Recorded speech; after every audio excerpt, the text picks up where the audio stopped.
Fala galera, sejam muito bem-vindos a mais um episódio do Seeking Growth Podcast. E hoje eu tô aqui com um convidado muito especial. Seja muito bem-vindo, André. Valeu, obrigado, mano. Valeu pelo convite aí. Fala, galera. Porra, por essa vocês sabem, né? Todo mundo pergunta, né? Porra, nunca vai ter um episódio com o André, não vai ter episódio com o André.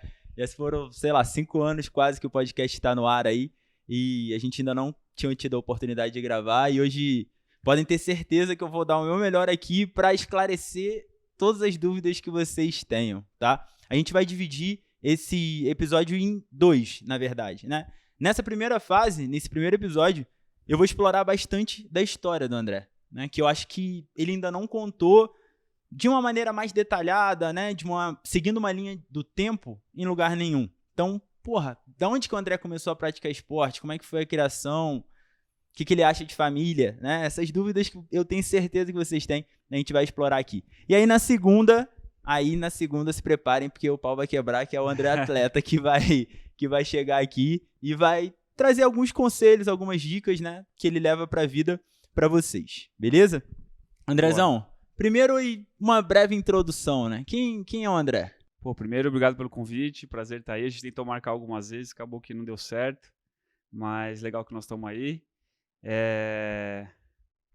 Cara, eu tô, inclusive, hoje num típico dia que eu gosto pra caramba e, ao mesmo tempo, não pode dar nada errado, porque senão eu perco um compromisso. Então, você perguntou quem é o André? Puta, cara, eu tento conciliar tudo que eu acho mais importante ali no meu dia e, dentro disso, a gente selecionar as prioridades aí e prioridade a gente, puta, cara, é o que eu levo aí como o foco, porque se a gente não souber o que a gente quer, aonde a gente quer chegar, enfim, aí você acaba se perdendo no seu dia a dia. Enfim, acho que é isso. Vamos lá, hoje o André tá quantos anos? 33. 33 Quase anos. 34. 34 anos, porra, muito bem sucedido na carreira, marido da Raíssa, pai do Theo, atleta de triatlon, já finalizou muito bem o seu primeiro Ironman, né? Pra quem fez pro primeiro, se dedica demais, como vocês veem, mas da onde surgiu esse André aí? E aquele André pequenininho lá, como é que foi?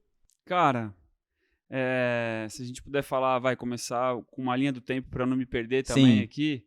Eu nasci em São Caetano do Sul, cresci lá até meus 11 anos de idade, já tinha um incentivo ali do esporte, vindo dos meus pais e tal, mas nada muito sério.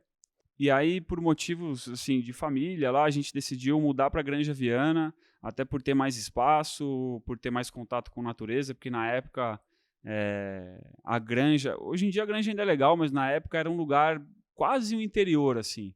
Fica um pouco afastado de São Paulo. E, cara, eu dei a sorte de cair num condomínio em que, cara, na porta da minha casa, juro por Deus, eu atravessava a rua, era uma pista de skate, do lado era uma quadra de futebol, subindo 2 quarteirões era um clube, então assim, a gente tinha liberdade de ficar ali com 11 anos de idade na rua, com um monte de amigo, então eu acho que sorte entre aspas, né? Eu acabei encontrando esses meus amigos e cada um fazia um tipo de esporte e eu acabava fazendo todos. Então, já a partir dos meus 11 anos, eu acho que eu tive o maior incentivo assim, relacionado a esporte, que foi quando eu conheci meu professor de boxe, Juruna, que eu já até gravei com ele, tem uns vídeos na garagem, sim, que foi lá na Granja Viana, que foi o esporte naquela época que eu levei como uma coisa mais séria. Foi o boxe. Eu não fazia ideia que era tão novo. Eu sabia que você tinha passado pelo boxe por um tempo, comecei mas... com 11 anos. O que te atraiu, assim? Você consegue lembrar? Cara, eu acho que a disciplina, assim, óbvio, eu tenho a figura do meu pai como... A gente pergunta, muita gente pergunta quem que é seu ídolo, quem que é sua inspiração. Eu tenho o meu pai como o cara, assim, mas eu tive uma figura muito importante que foi o Juruna, como coach, como meu primeiro treinador, porque ele é um cara que, ao mesmo tempo que ele é muito doido, ele fala muita besteira, quem assistiu os vídeos dele sabe, mas ele é um cara rígido, ele é um cara que põe respeito, então, para um moleque de 11 anos, eu acho que é muito importante. Então, é óbvio, se o Theo gostar e de alguma coisa de arte marcial, eu acho que é importante, pelo menos colocar ele, eu vou colocar. Porque se ele gostar, eu acho que é uma figura importante na vida da pessoa, assim.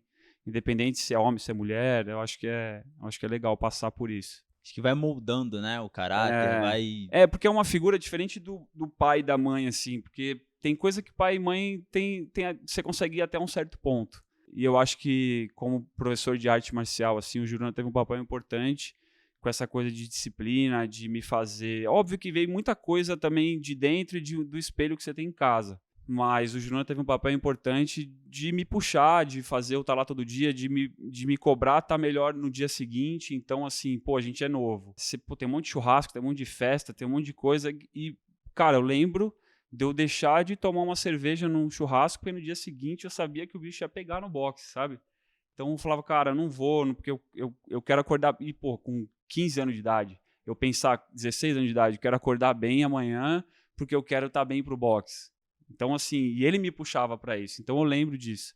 Isso acho que foi um dos primeiros papéis, assim, importantes para eu ter essa vontade de estar melhor no dia seguinte no esporte. Acho que essa é uma das principais coisas. Eu acho que, eventualmente, todo mundo que gosta, né, de esporte ou que procura competir de maneira amadora mesmo, chega nesse ponto. Mas Sim. Eu acho que ninguém chega nesse ponto com 15 anos de idade. Sim. Com 15 anos de idade, a maioria das pessoas está abrindo mão de treinar bem, de competir bem. E era uma coisa que eu gostava, assim, aí envolvia muito meus amigos, eu nunca esqueço, assim, aí passou um certo tempo, dos meus 11 aos 15, eu já tinha 4 anos de boxe. Aí o Juruna me colocava no meio da sala, fazia a fila dos alunos e eu tinha que ficar ali, tipo, o cara cansava, trocava, entrava outro. O cara cansava, trocava, entrava outro. Então, e assim, eu sabia que eu não queria decepcionar o Juruna, eu queria aguentar ficar ali o máximo de tempo possível, então isso me puxava para no dia seguinte estar bem de novo. Mas acho que foi isso, assim, como o principal esporte, assim, que eu levei a sério mais cedo foi o boxe. Mas aí, ao mesmo tempo, eu levava... eu entrei na capoeira. Aí tinha uma época que a gente jogava bola o dia inteiro. Mas eu sempre levava o boxe. Eu sempre, no final do dia, eu pegava e ia pro boxe. De segunda a sábado. Às vezes, de segunda a sexta. Mas eu tava lá pelo menos 5 vezes na semana. Antes da gente passar pra próxima fase, né?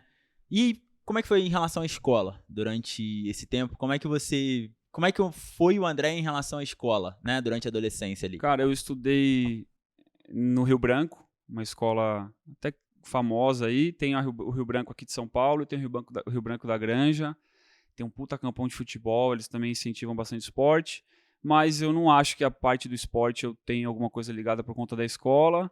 Eu fui um cara que nunca fui o melhor da sala, mas também nunca repeti de ano. Aí, saindo da escola, eu não sei se todo mundo sabe, mas eu fiz veterinária, sou formado em medicina veterinária, 5 anos. No meio da faculdade, eu tranquei e fui para a Austrália. Tô dando uma resumida, porque também se a gente entrar em tudo. Mas eu tranquei e fui para a Austrália porque... cara, uma outra coisa que dá para gravar um podcast de 3 episódios é a minha história com a Raíssa. Mas, enfim, eu comecei a namorar com ela. Em 1 ano, ela falou, eu já estava marcado de ir para a Austrália, tal. No nosso primeiro ano de namoro, eu falei, não, vou junto, vou trancar a faculdade, vou junto. Porque a gente tem uma puta história que foi difícil eu conseguir ficar com ela, demorei tipo 1 ano e meio para conseguir. A hora que eu fiquei, ela, agora eu tenho um intercâmbio que eu tô indo morar na Austrália. Não, vou atrás de você. Também vou, também tinha esse intercâmbio já marcado. Aí, enfim, a gente foi junto, ficamos 1 ano lá. Aí começa aí eu tranquei a faculdade, eu estava no meio da veterinária, tranquei, só que aí começa uma parte do André mais comercial, começou um pouco na Austrália. Eu já trabalhava na área comercial da veterinária, então eu já trabalhava com medicamento, eu era representante, vendia para São Paulo inteiro, vendia para Carapicuíba, vendia para Itapevi. Você começou a trabalhar novo, então? Comecei. Cara, na verdade, a primeira coisa que eu comecei a fazer foi logo que eu entrei na faculdade. Eu queria ter minha grana. Eu lembro que meu pai viajava muito para fora e meu irmão já trabalhava na Ambev na época e ele estava indo pro Peru. Acho que era Ambev na época já. E ele ia toda semana pro Peru. E ele passava no free shop. E naquela época, free shop sempre tinha umas coisas valendo a pena e tal. Aí eu comecei a vender creme de Victoria's Secret para as mulheres. Porque assim, eu ia pros pet shop vender medicamento, tirava os pedidos e tal. Às vezes eu tinha que explicar, dar umas palestras pros caras sobre os medicamentos e tal, só que aí tinha muita mulher. A maioria da galera que trabalha, assim, recepcionista e tal, era mulher. Aí meu irmão indo e voltando. Meu pai também. Eu falei, vou mandar eles trazerem creme de Victoria's Secret, porque naquela época bombava, era mó febre. Aí vendia os medicamentos e vendia a minha lojinha do carro lá de Victoria's Secret. Até aí chegou uma época até calcinha eu vendia as meninas, tá ligado? Mas enfim, aí começou assim comecei na área comercial desse jeito, veterinária. Aí eu fui pra Austrália. Sim. Quando eu fui pra Austrália, eu falei pra Rá, a gente trabalhou pra caramba lá e tal, tinha era animal, trabalhei em tudo quanto é coisa. Trabalhei em cassino, trabalhei com cavalo. Com cavalo eu começava a trabalhar às 3h30 da manhã, porque eu tinha que alimentar os cavalos, passava com o veterinário lá, e eles não tem muita hora, né? Você tem que estar lá de madrugada. Aí eu saía do Aras, que era tudo cavalo de corrida, saía do Aras, sei lá, 8 da manhã, já ia pro restaurante, aí tinha uma época que eu peguei férias na escola, já ia ia pra obra, que eu trabalhei de pedreiro, ia pro restaurante à noite, aí, a gente comprou um carro, juntamos grana e eu fui pegar onda na Indonésia. Falei, eu quero passar um ano na Indonésia, quero passar um mês na Indonésia. E a gente foi pra Bali. E eu não sei se a galera que conhece, tal, já foi, eles são artistas lá, é uma coisa de família, assim, eles vivem do artesanato, eles fazem aqueles budas, a galera deve conhecer, já deve ter visto, loja por aí, enfim. E aí eu fiquei, assim, a gente comprava muita coisa, porque eu estava trabalhando em dólar, fui para lá em rúpias, eu tinha $100 no bolso australianos, eu tinha 1 milhão de rúpias. Óbvio que tem suas proporções, mas era muito dinheiro. Sim. E aí a gente acabou comprando muita coisa, e a gente se empolgou, tanto que a gente chegou, não tem como levar isso pro Brasil. Aí fizemos umas caixas desse tamanho, assim, mandamos pelo correio, acabou chegando aqui. E aí quando chegou no Brasil, a gente voltou, ainda foi pra Austrália, ficou mais um mês, e aí voltei pro Brasil. Aí eu convenci 2 amigos que na época trabalhavam com comércio exterior. Falei, cara, a gente precisa voltar pra Indonésia, a gente fica lá, pega onda, porque era uma das coisas que também eu, era viciado em fazer. Nessa época, só um break rápido, nessa época você estava fazendo algum esporte sem ser pegar onda? Eu sempre continuei fazendo boxe. Sempre continuou fazendo boxe? Sim, eu dei um pause lá na Austrália, fiquei 1 ano sem fazer, mas sempre, na Austrália, eu trabalhava muito, trabalhava na obra, saía da obra, ia pra academia, tanto que tem um amigo meu, que é meu padrinho de casamento hoje, que eu encontrei até ele ontem, e ele toda vez que ele me encontra, ele fala, mano, a época que eu fiquei mais forte foi quando eu morei na Austrália com você, porque eu fazia ele ir pra academia comigo todo dia. Então saía da obra, ia pra academia e tal, mas essa época eu dei um pause no boxe, porque lá não achei nenhum lugar legal pra fazer. Mas lá eu sempre peguei onda também, sempre fiz bastante coisa. Na academia malhava normal? Normal. Malhava normal. Não, beleza, pode voltar então. Tava lá na Indonésia, voltaram pra Indonésia. Aí voltei pro Brasil, convenci esses 2, eram meus melhores amigos de infância, assim, convenci eles faziam comércio exterior, e aí eu voltei a fazer veterinário na época. Falei, pô, falta 2 anos pra eu terminar, vou voltar a fazer aqui, né? Porque eu pensei em fazer comércio exterior também. Mas aí eu já tava no final, falei, vou terminar. E aí a gente voltou pra Indonésia, juntamos lá uma grana cada um. Pô, na época o dólar tava 1,65, uma coisa assim. Aí a gente fez um container, mandou pro Brasil, encheu a casa do amigo meu de coisa, chamava amigo e vendia. Aí a gente juntava a grana da empresa, voltava pra Indonésia.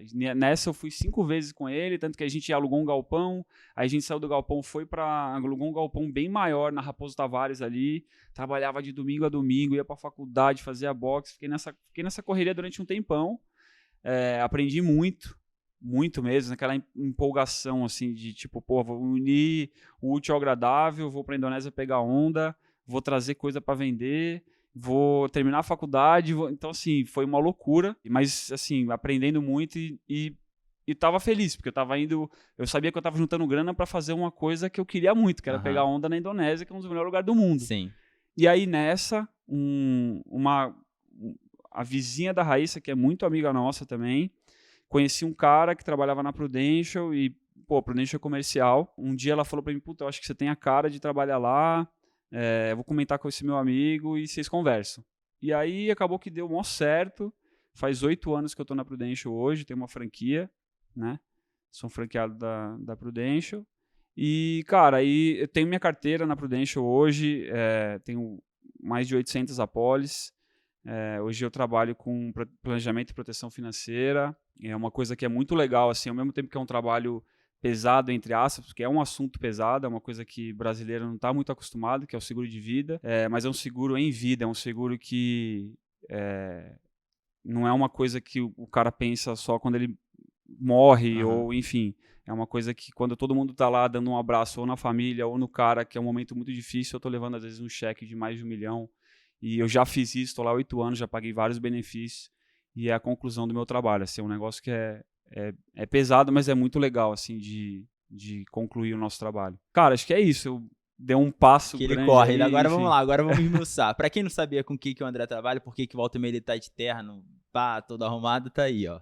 Né? Agora já sabe. É isso. Cara, não é... Tava falando até sobre isso ontem, né? Não é comum as pessoas mudarem nem de cidade, quanto mais mudar de país. Fazer o corre lá, trabalhar em 3 lugares ao mesmo tempo, pra lá, pra cá. Principalmente, né, pessoas que têm uma boa condição, né, no país em que vivem, que nasceram. O que você teria pra falar, tipo, de conselho ou de um aprendizado principal que você teve passando por toda essa experiência, passando pelos perrengues, né, pelas dificuldades? E da onde que veio esse lado aí, tipo, empreendedor do André desde novinho, né? Porque, beleza, vou unir o útil ao agradável, só que em vários cenários, em várias ocasiões, pessoas estiveram numa posição parecida com a sua, só que não deram aquele passo adiante. Não, vou pegar lá, vou trazer pro Brasil, vou vender, vou voltar, sabe? Cara, eu acho que uma coisa que... Acho que são as junções de algumas coisas que eu acho que eu vejo como principais, assim. Uma delas é pegar como exemplo alguém próximo a você. Eu sempre tive meu pai. Meu pai, desde pequeno, assim, desde essa época que eu morava... Antes de eu mudar pra Granja, antes de eu, sei lá, com 10 anos de idade, meu pai saía de casa na segunda-feira, trabalhava em Curitiba, no Boticário. Então ele saía na segunda, voltava na quarta, voltava na quarta à noite, ia na quinta de manhã, voltava na sexta, durante mais de 7 anos.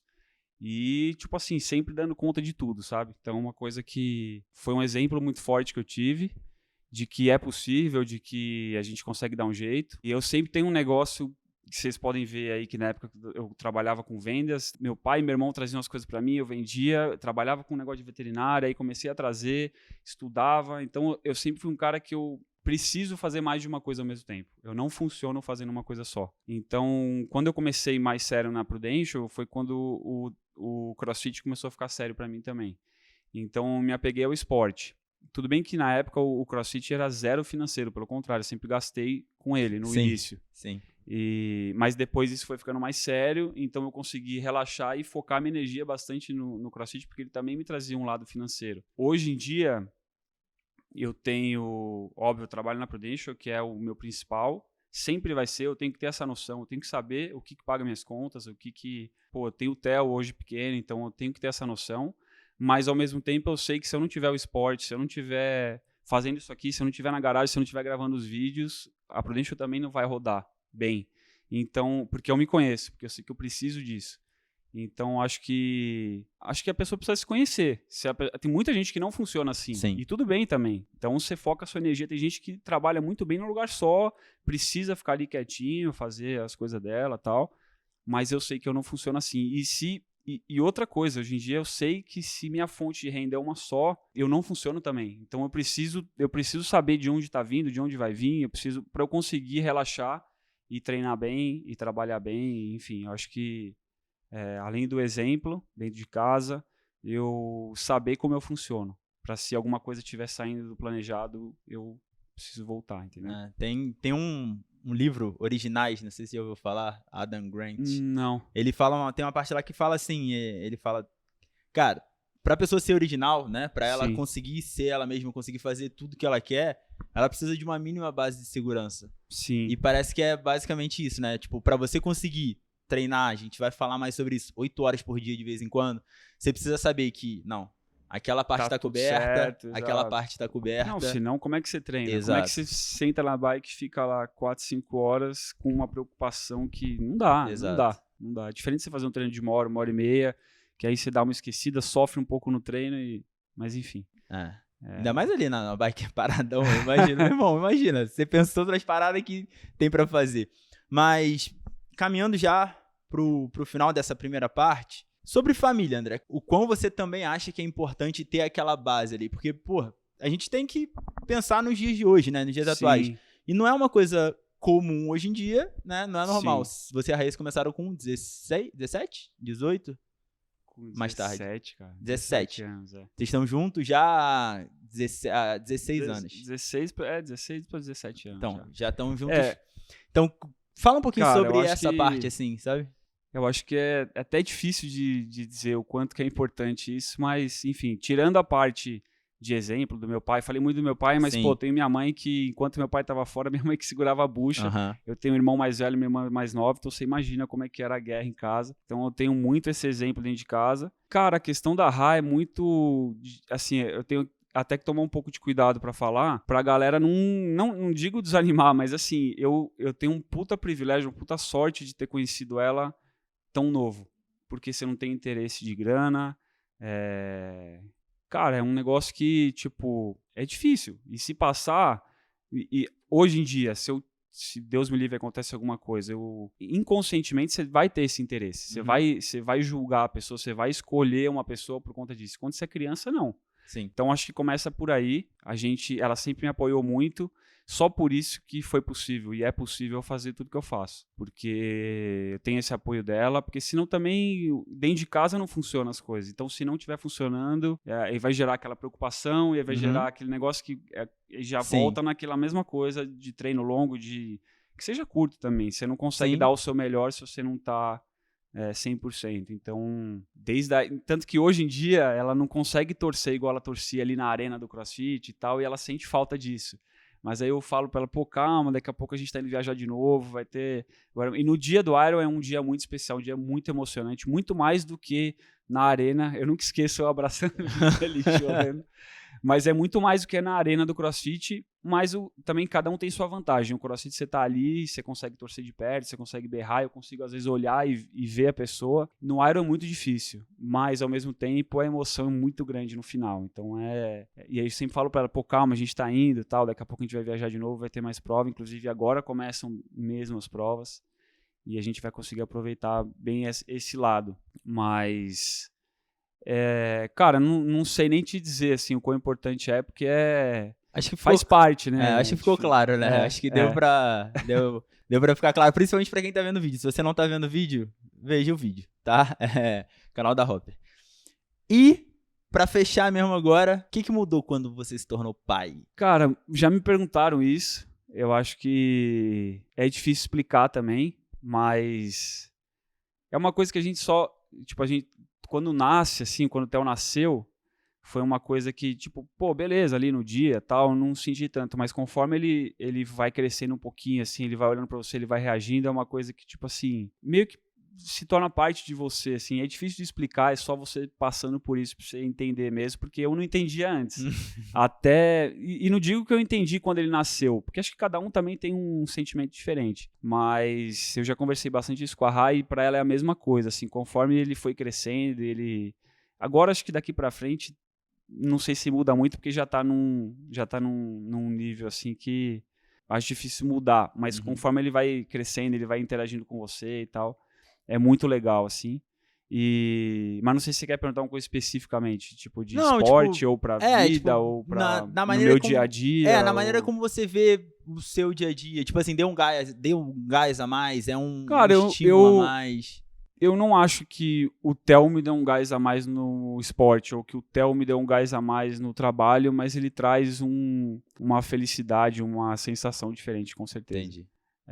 Eu não acho que ele me traz mais força no esporte, assim, mas ele me traz uma sensação de... Com certeza, quando eu penso nele, me dá uma sensação diferente, que eu não tinha antes. Sim, entendi. Que fica claro pra mim, assim, mas só passando por isso. Quem é pai entende o que eu tô falando, às vezes quem não é deve estar achando que tô falando merda. Mas tem que só dá pra saber se um dia for, né? Uma curiosidade minha pra gente matar esse e passar pro próximo, eu acho que tem tudo a ver. Lá na sua geladeira, não, no seu refrigerador, na garagem, tem escrito, eu espero que eu não estrague a citação, mas what matters most is what you do after you've done enough, né? O que mais importa é o que você faz depois que você fez o suficiente. Da onde surgiu essa frase e o que ela significa pra você? Cara, eu tenho ela de alguns lugares diferentes, assim, e ela encaixou, tipo, muito bem pra mim, assim, com o meu pensamento que eu tenho enquanto eu tô ali treinando, enfim.